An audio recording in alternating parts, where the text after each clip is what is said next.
Bonjour et bienvenue dans ce webinaire spécial interview. Aujourd'hui, j'ai le plaisir d'accueillir Johan qui va se présenter dans un instant. Bonjour.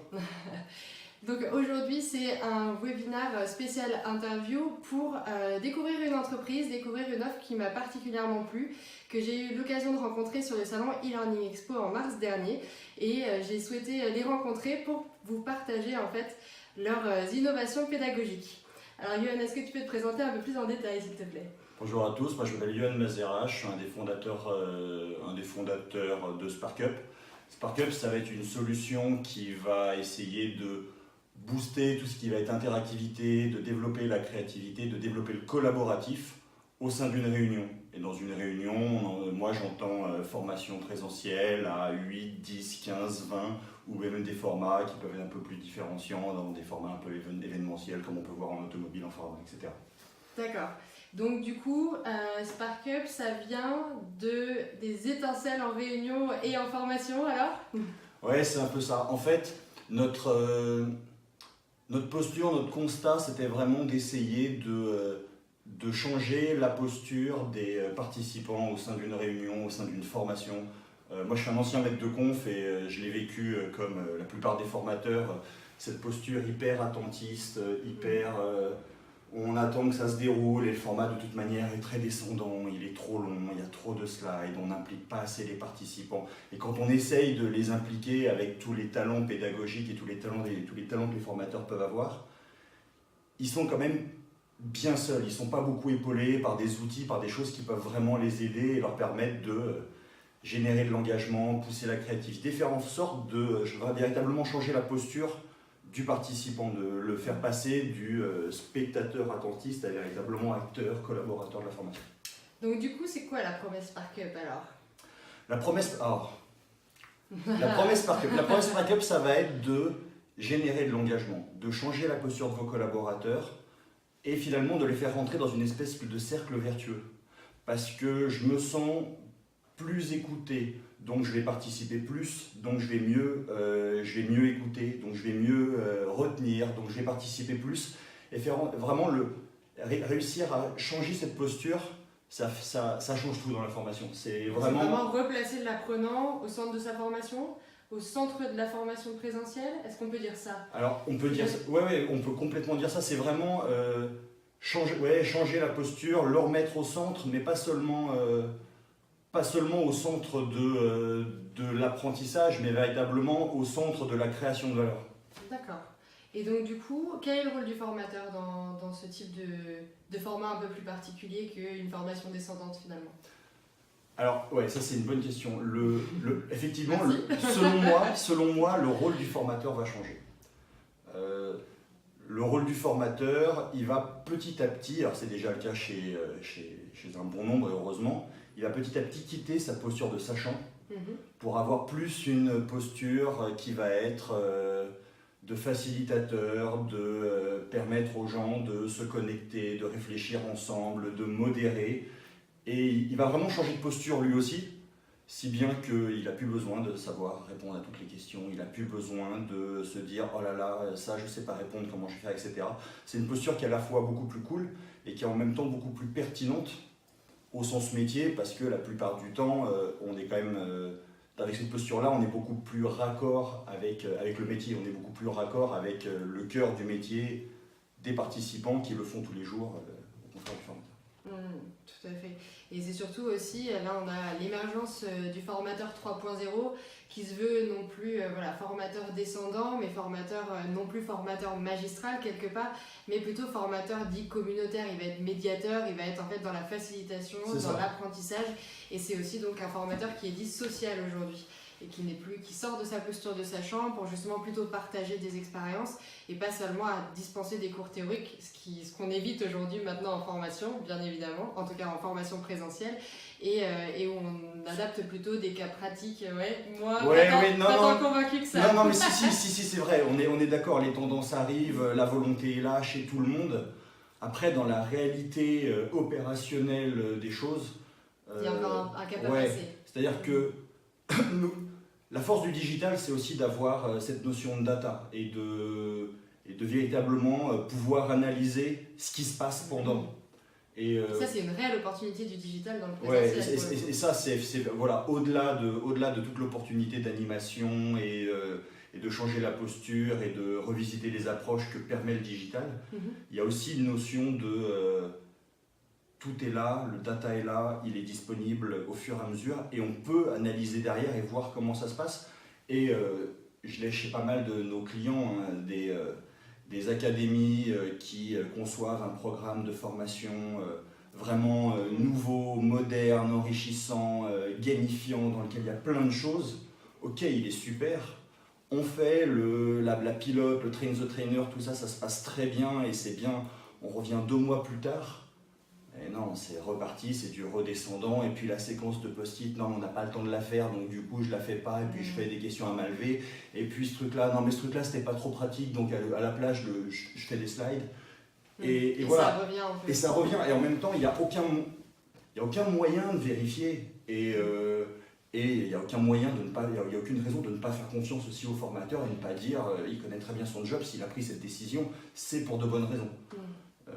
Et dans un certain sens, est-ce que c'est pas aussi il n'y a pas aussi une posture à faire évoluer du formateur et peut-être une montée en compétence du formateur pour justement qu'il soit plus à même d'utiliser ces outils plutôt que parfois de les brader Alors pour moi c'est retourner à ses slides préférés. Pour moi c'est la clé de voûte. Là, on est vraiment dans le cadre de la formation présentielle et qui est un cadre restreint dans le monde de la formation aujourd'hui, hein, surtout quand on regarde toutes les opportunités qu'apporte le digital. Mais dans le cadre de la formation présentielle, la clé de voûte, ça sera toujours le formateur. Et bien sûr que le formateur a de nombreuses cordes à son arc. Il va avoir plein de talents, plein de méthodos, plein de gimmicks pour faire adhérer, retenir l'attention, marquer le coup, générer des silences, faire tout ce qu'il sait très bien faire en animation pour créer quelque chose de vraiment bien, vraiment fort, moderne et qui permet d'ancrer les messages. Mais la dernière innovation qu'on a vue dans la salle de classe, je vais exagérer un petit peu, mais pour moi c'est le vidéoprojecteur. C'est-à-dire, oui, ok, il y a eu des tableaux blancs interactifs, il y a eu plein de choses, il y a eu plein de super outils qui fonctionnent ou pas, qui ont été adoptés ou pas. Mais souvent, le point de clé de l'adoption, c'est pas le participant. Le participant, il vient, il va faire ce qu'on lui dit de faire. Il s'ennuie pas, il adore ou il adore pas, mais finalement, c'est pas à lui de juger ça. C'est vraiment le formateur. C'est pas lui de pousser, en fait, l'innovation. C'est vraiment au formateur d'être... Voilà, s'il veut faire évoluer, c'est à lui d'être force de proposition, puis d'avoir envie d'adopter ces nouveaux outils. D'être sa force de proposition, et aussi, faut l'accompagner, parce que je me mets à la place de... Pour le coup, nous, on travaille pas mal dans l'automobile, et je me mets à la place de certains formateurs techniques, ça fait 25 ans, qui forment à l'atelier, et que globalement, ils sont déjà dans une ère où ils passent de la voiture diesel à la voiture électrique. Il y a déjà tellement de choses qui se passent autour de leur métier. Si en plus on leur colle une couche outils et qu'on ne les accompagne pas, bah non, il y a un moment, il faut aussi que... que ce soit efficace, il y a une dimension d'efficacité dans la formation quelque part. Absolument. Alors la notion d'efficacité, et pour moi en fait c'est au-delà de tout ce que j'ai déjà pu dire, de vraiment ce qui se passe pour le participant, en fait c'est ça la véritable valeur du digital. C'est le mot, c'est l'efficacité. C'est l'efficacité déjà avant la formation, le fait de pouvoir préparer plus vite. Après la formation, le fait que les questionnaires, les datas, les trucs qu'on doit envoyer, il n'y a plus de clé USB, il n'y a plus de mail, etc. On appuie sur un bouton, ça y est, les reporting ils sortent, ils sont remontés au LMS quand il y en a un, et c'est automatique. Ou sinon, c'est stocké à un endroit qui est accessible par tout le monde, il n'y a plus rien à envoyer. On ne stocke plus des tonnes de papier dans des armoires pour avoir des questionnaires de satisfaction dont personne ne regarde. Bon, ça c'est l'avant et l'après, ok, très bien, mais même pendant la formation, le digital et les outils digitaux en général, je reste encore dans le présentiel, mais c'est une véritable opportunité de faire évoluer les pratiques, de faire évoluer les formats, de revisiter tout ce qui est approche pédagogique. Quelque chose de ultra basique. Je suis formateur, j'ai fait un petit peu de descendant, je veux savoir s'ils m'écoutent, s'ils ont compris, je vais aller poser une ou deux questions. Si je pose une question à un premier, bon, en général, celui qui me répond, c'est celui qui a écouté déjà. Donc, celui qui a décroché depuis 10 minutes, il va pas raccrocher, il va juste baisser la tête en disant pas moi, et c'est à peu près tout. Donc, le premier, il va répondre, ok, très bien, c'est pas la réponse que j'attends, j'en interroge un deuxième. La plupart du temps, le deuxième, il va rebondir sur l'idée du premier, etc. Vous le faites en digital. Au lieu d'avoir 1, 2, 3 réponses qui vont vous durer 1 minute 30 les 3 réponses, vous demandez à l'ensemble de la salle de répondre, vous avez 15 réponses qui s'affichent à l'écran, ça a duré 30 secondes, vous avez gagné du temps, vous avez réveillé ceux qui sont au fond, vous avez potentiellement les noms qui s'affichent et vous pouvez dire « Mais Didier, c'est super ce que tu viens de me dire, est-ce que tu peux m'en dire plus ?» Vous gagnez du temps, vous allez plus directement là où vous avez envie d'aller, vous faites interagir toute la salle se sont obligés de répondre, etc. Même les plus timides, même ceux qui auraient envie, mais qui jamais de la vie ne se lèveront pour parler devant des gens qui ne connaissent pas, etc. Sur un téléphone, il n'y a pas de problème, ils ont l'habitude des réseaux sociaux, tout le monde est connecté, c'est facile. Donc, à ce niveau-là, c'est une véritable opportunité pédagogique d'efficacité, gagner du temps. Et nous, on a fait, alors, ce n'est pas une grande étude, hein, mais on a eu l'occasion de travailler chez des clients qui faisaient des parcours non digitaux, mais qui se voulaient relativement interactifs, avec des post-it, avec des cartons pour des couleurs, pour des votes, avec plein de choses comme ça, et où ils se sont dit à un moment, on a juste besoin du digital, non pas pour faire évoluer les pratiques, mais pour générer de la data.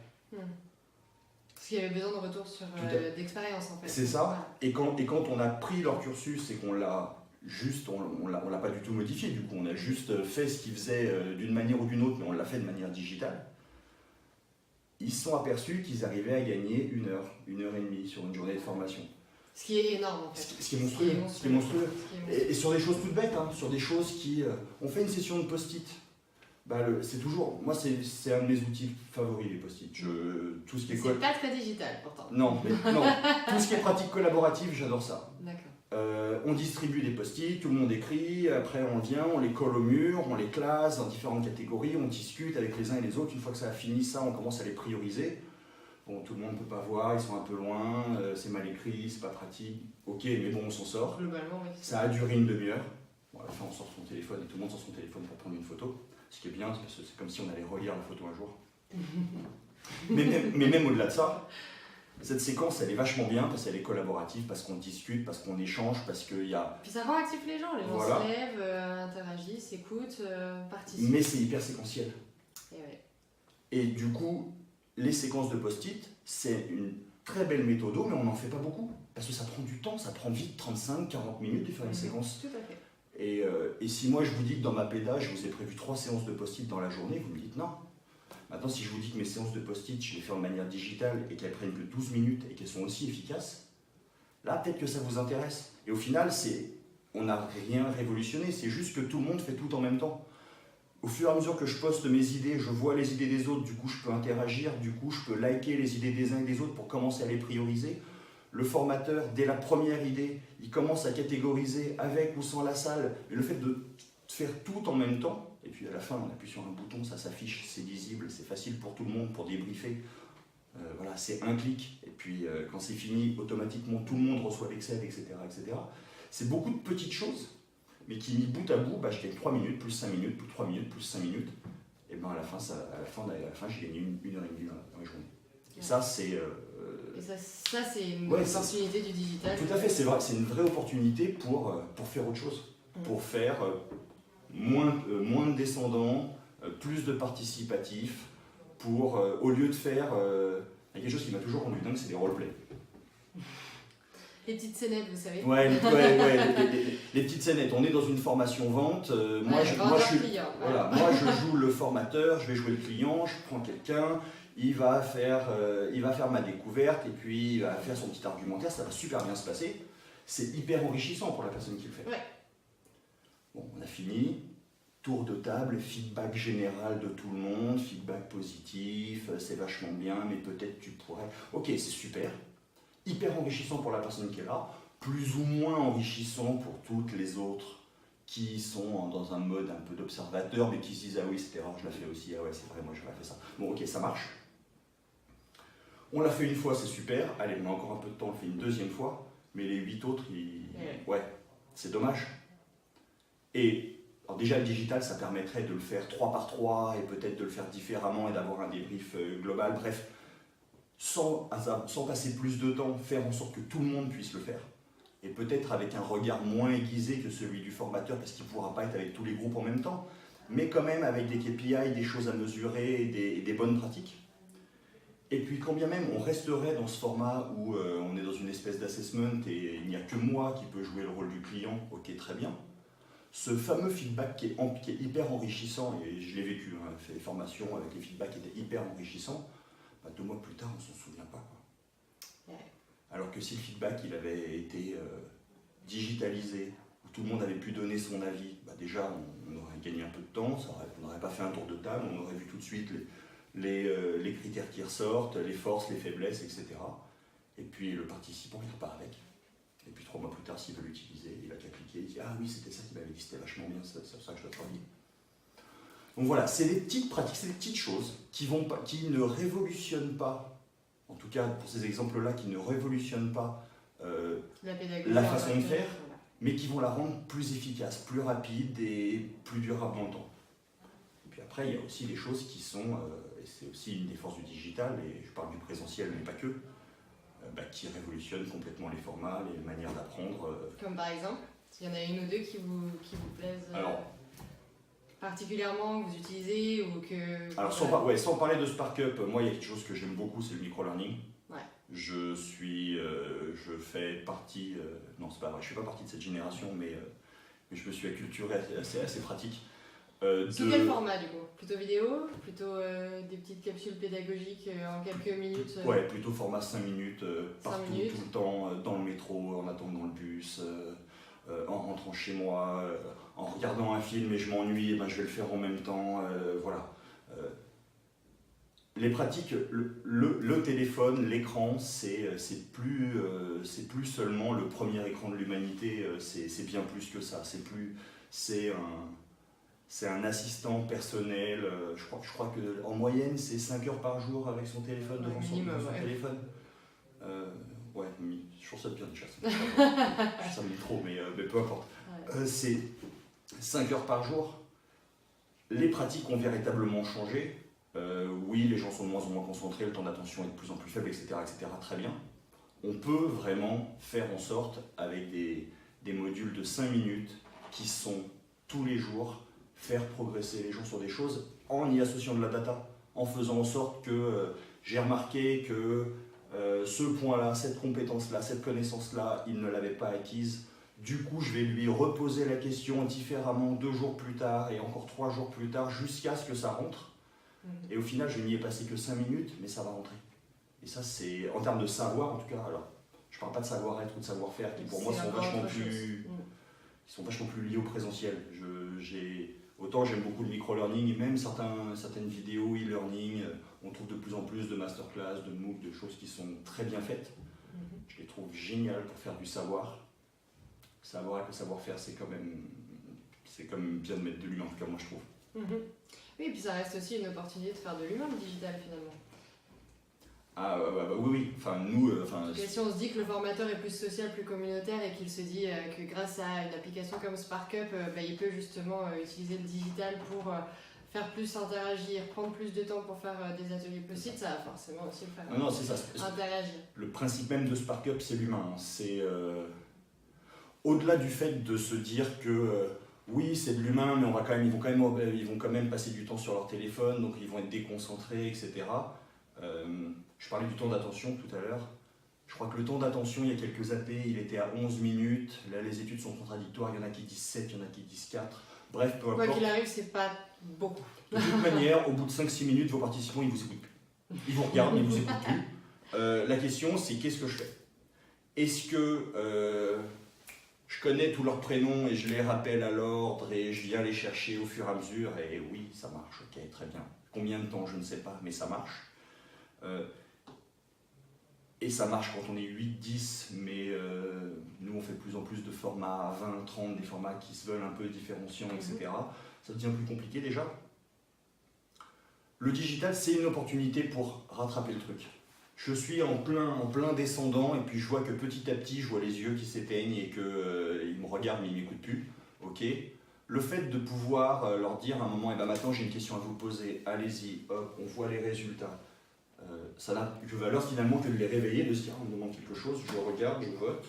Ben, je vote, ah d'accord, donc j'écoute la réponse, j'ai bon, j'ai pas bon, en tout cas ça m'intéresse de savoir pourquoi. Puis 2-3 minutes plus tard, ça y est, je pense à ma liste de courses. Et on me repose une question, et après on varie les formats, des questions-réponses, questions ouvertes, questions fermées.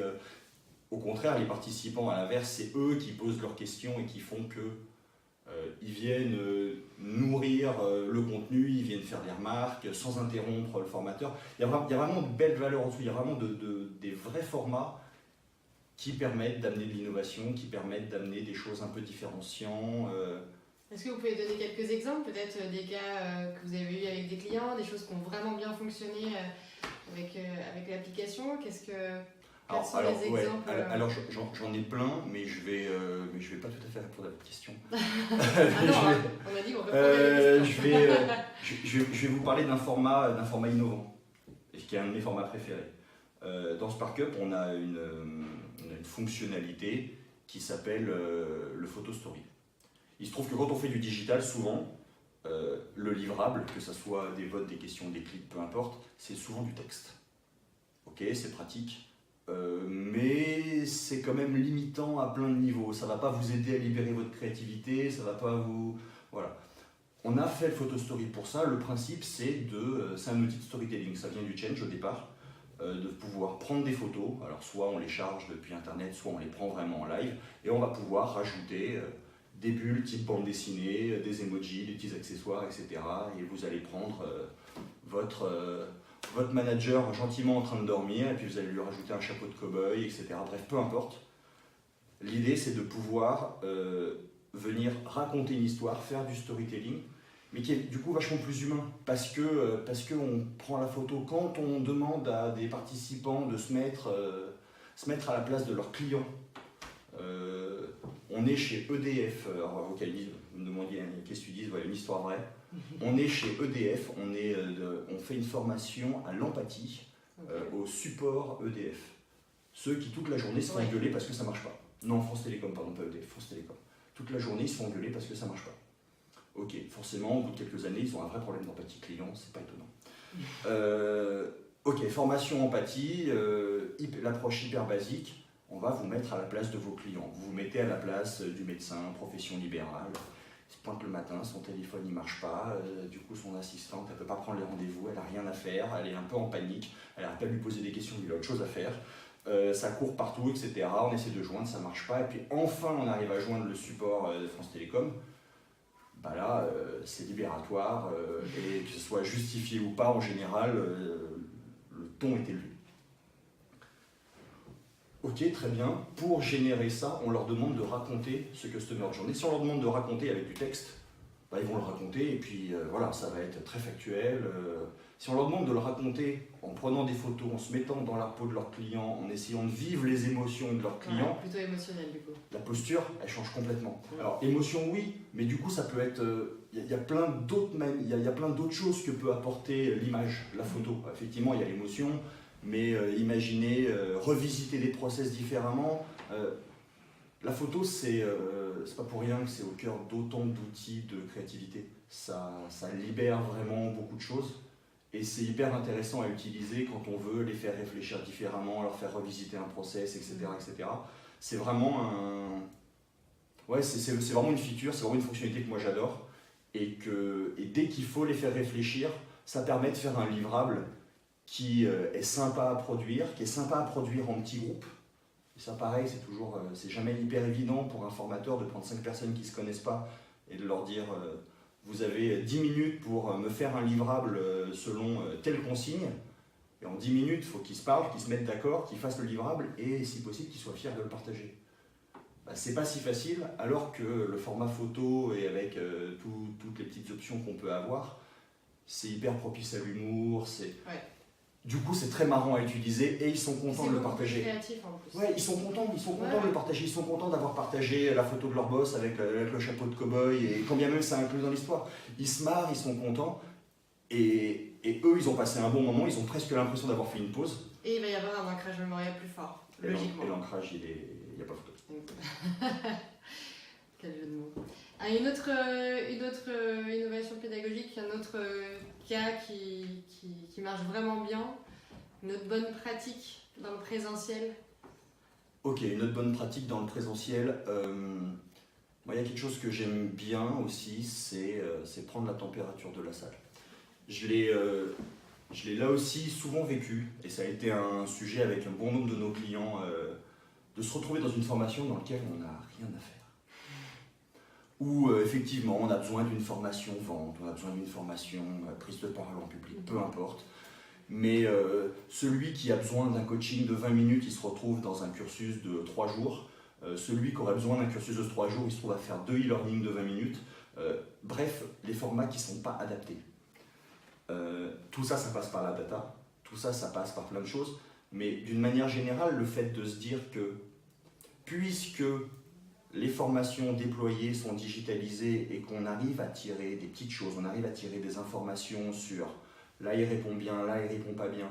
Quand on commence à mapper tout ça et à le relier à ce qui pourrait s'approcher d'un arbre de compétences, c'est pas tout à fait ça, mais plus ou moins un arbre de compétences, bah derrière c'est assez facile d'avoir une cartographie, de se dire à un moment T, Jean-Philippe, ses points faibles c'est ça et ça, alors que Jean-Pierre ses points faibles c'est ça et ça.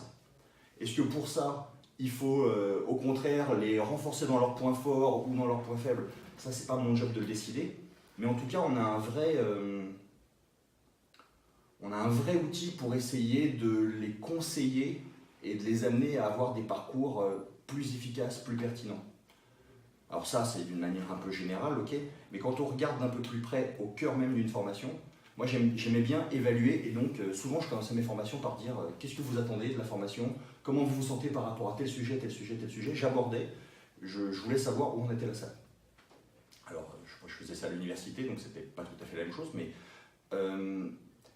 et très intéressant de voir que parfois c'est hyper hétérogène, la plupart du temps c'est hétérogène, et parfois c'est hyper homogène. Parfois les attentes sont complètement à côté de la plaque. C'est pas du tout, ils viennent pour quelque chose qu'on va pas du tout aborder dans la journée. Donc c'est mieux de le dire au début qu'ils ne l'attendent pas toute la journée. C'est mieux de le dire, ça désolé, vous attendez ça, c'est pas le sujet d'aujourd'hui, c'est peut-être le sujet de la semaine prochaine, mais en tout cas, c'est bien c'est bien d'aborder le sujet tout de suite. Et c'est hyper intéressant aussi de mesurer l'évolution.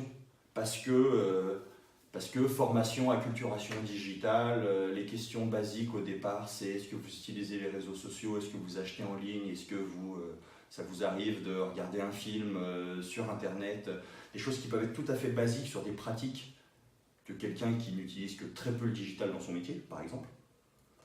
Le voir au début que oui, il a des bonnes pratiques, mais qu'il a très très peur d'incorporer ça dans son milieu professionnel. Et puis refaire ça au milieu de journée, et refaire ça en fin de journée, et voir qu'en fin de journée, il se dit ça peut le faire. C'est comme Facebook en fait. Ouais, c'est comme Facebook en fait. C'est pas beaucoup plus compliqué. Hein. Tu as déjà l'habitude de dégainer ton téléphone. La plus grosse panne que tu peux avoir, c'est pas de Wi-Fi. Tu as déjà l'habitude de chercher du Wi-Fi quand tu es en vacances ou peu importe, quand tu es dans la rue, donc tu vas savoir t'en sortir. Le reste, les outils sont simples. Et ils sont là, et ils sont faits pour être... Et c'est vraiment l'approche qu'on peut voir dans ce milieu d'édition logicielle. Les outils sont de plus en plus simples. Donc il n'y a pas de raison. Il n'y a pas de raison d'avoir peur de ça. Et même au-delà de ça, le fait de pouvoir mesurer, là je parle d'acculturation digitale, mais le fait de prendre la température de la salle et se rendre compte qu'elle est de plus en plus confiante par rapport au sujet que vous abordez, ou au contraire qu'elle n'est pas de plus en plus confiante, qu'il y a des vraies difficultés, il y a des choses sur lesquelles elle se pense très très bonne et derrière on se rend compte que ce n'est pas le cas. Et on peut montrer vraiment que Jean-Philippe, quand on lui a demandé c'est quoi ses points forts en vente et qu'il nous a dit moi c'est ma découverte client, et qu'après une ou deux petites scénettes et un ou deux roleplays, tout le monde est d'accord pour dire qu'il est absolument nul en découverte client. C'est un vrai feedback hyper fort.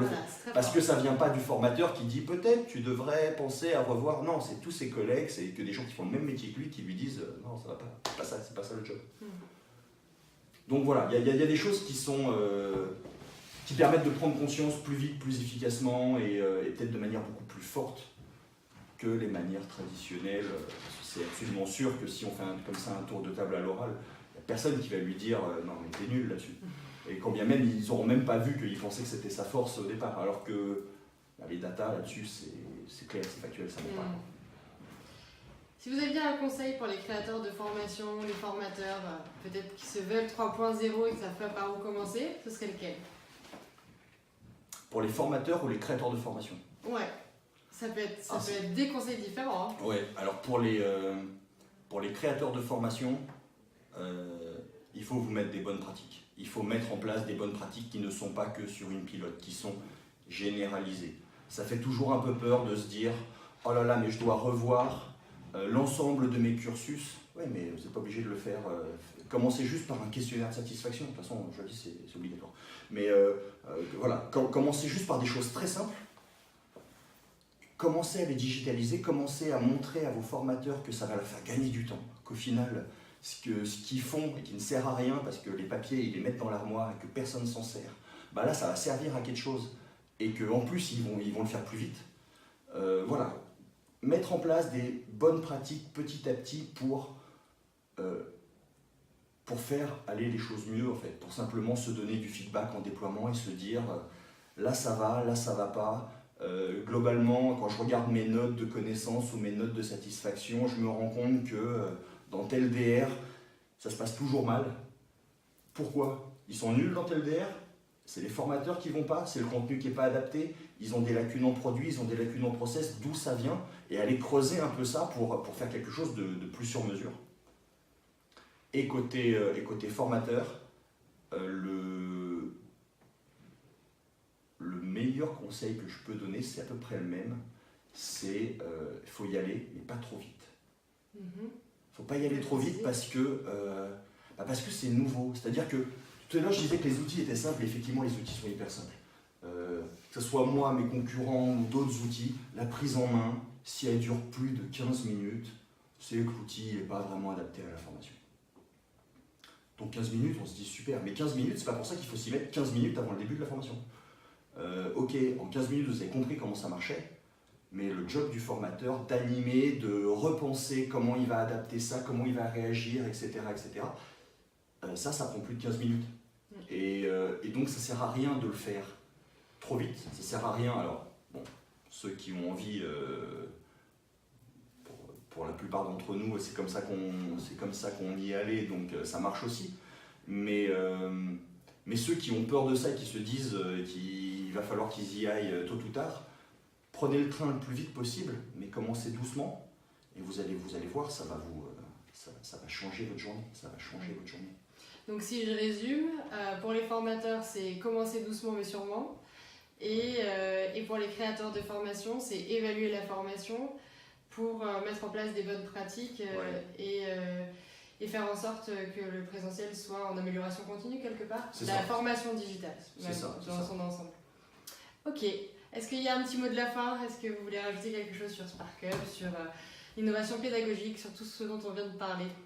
J'ai plein de choses que je veux rajouter, mais c'est tellement j'ai la langue bien pendue. Non, venez l'essayer. Allez sur le site, c'est un free trial, c'est simple. Ça, ne serait-ce que par curiosité, voir ce que ça donne, voir ce que ça pourrait vous apporter.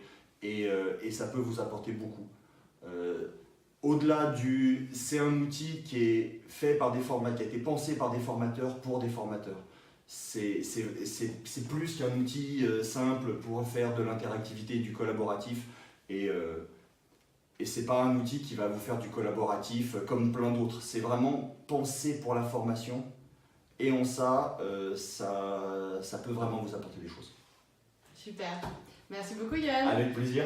Vous allez pouvoir retrouver directement son lien autour de la vidéo qui va s'afficher dans un instant. Voilà, autour de la vidéo. Et du coup, je vous retrouve très bientôt dans un prochain webinaire. D'ici là, bonne création de formation. Au revoir. Au revoir.